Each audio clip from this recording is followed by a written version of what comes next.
Nous sommes un collectif des ex-travailleurs Interlac, Kalemi, Makala, Kabimba. Nous sommes ici justement pour transmettre à l'opinion internationale et nationale notre cri de détresse. Détresse pourquoi? Parce que nous sommes très mécontents de n'avoir pas été payés convenablement nos décomptes finaux. De quoi est-il question?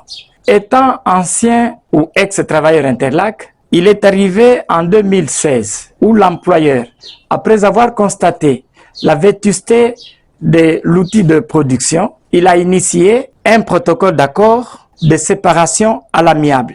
Ainsi, il a pris le temps de consulter individuellement chaque travailleur, parce que personne pendant ce temps n'envisageait pas abandonner sa carrière. Ainsi, à base de ce protocole d'accord de séparation à l'amiable, chaque travailleur était libre de consentir le départ. C'est ainsi qu'il nous a laissé, pour cela qui était pratiquement éligible à cette séparation à l'amiable, il a laissé à chacun d'entre nous un bulletin de paye, reprenant le montant qu'il devait toucher comme décompte final.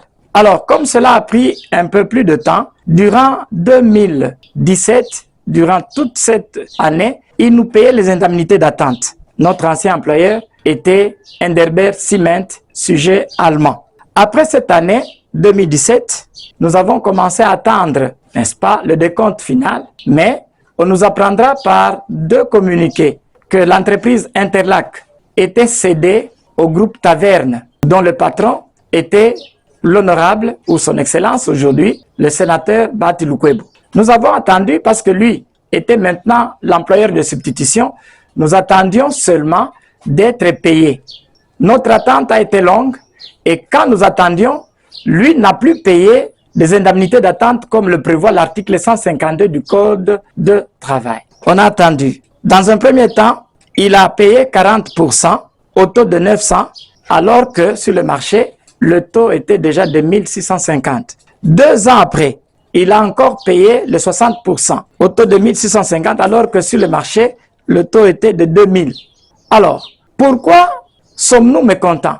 Parce qu'il a payé en suivant un autre mode de calcul qui n'était pas celui nous laissé par notre employeur avec qui nous avions un contrat à durée indéterminée. Déçus et désolés, nous avons pris le courage de le traîner en justice. Bien sûr, après avoir perçu ce que lui a payé 100%, dont la première partie était de 40, 2 ans après, il a payé 60%, selon son mode de calcul qui n'avait rien à voir avec pratiquement les calculs qui devaient être faits dans le décompte final d'Interlac. Nous l'avons traîné en justice, nous avons commencé par l'inspection du travail. Nous avons comparu avec son conseil juridique, basé ici à Kalemi. À l'issue de 3 audiences, il était difficile de nous mettre d'accord. C'est ainsi que nous avons obtenu le PV de nos conciliations, qui nous a donné maintenant accès d'aller au parquet. Alors, une fois arrivés au parquet, nous nous sommes plaints. Nous sommes restés 43 plaignants.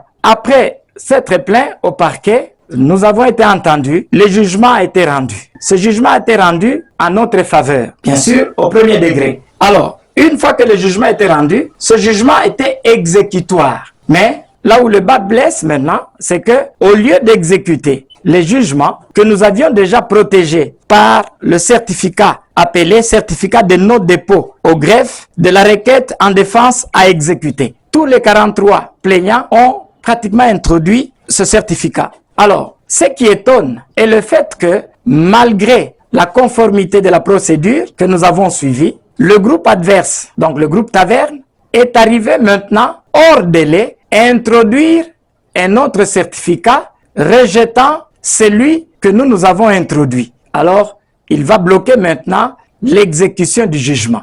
Comment peut-on comprendre ce fait? Pendant que le jugement était déjà protégé par le certificat de non dépôt, il y a quelqu'un d'autre qui vient hors délai déposer un autre. Et la cour d'appel, pratiquement, avalise cette défense d'exécuter le jugement. C'est pourquoi, aujourd'hui, nous sommes là et nous demandons, en tout cas, à tout citoyen de bonne volonté qui nous suit à cet instant, de s'interposer pour faire valoir le droit et surtout pour rendre justice à ces hommes de 3e âge que vous découvrez ici derrière moi qui ont sérieusement travaillé, qui ont rendu des services loyaux, d'abord à leurs employeurs et même au gouvernement congolais. Voilà, nous interpellons aussi les autorités, tant provinciales que nationales, de voir en quoi il peut nous être utile. Sinon, pratiquement, même les morts, les 3 de nos camarades qui sont déjà décédés, risqueraient de le regretter davantage. Merci. Voilà en quoi nous sommes pratiquement très déçus par ce jugement rendu au niveau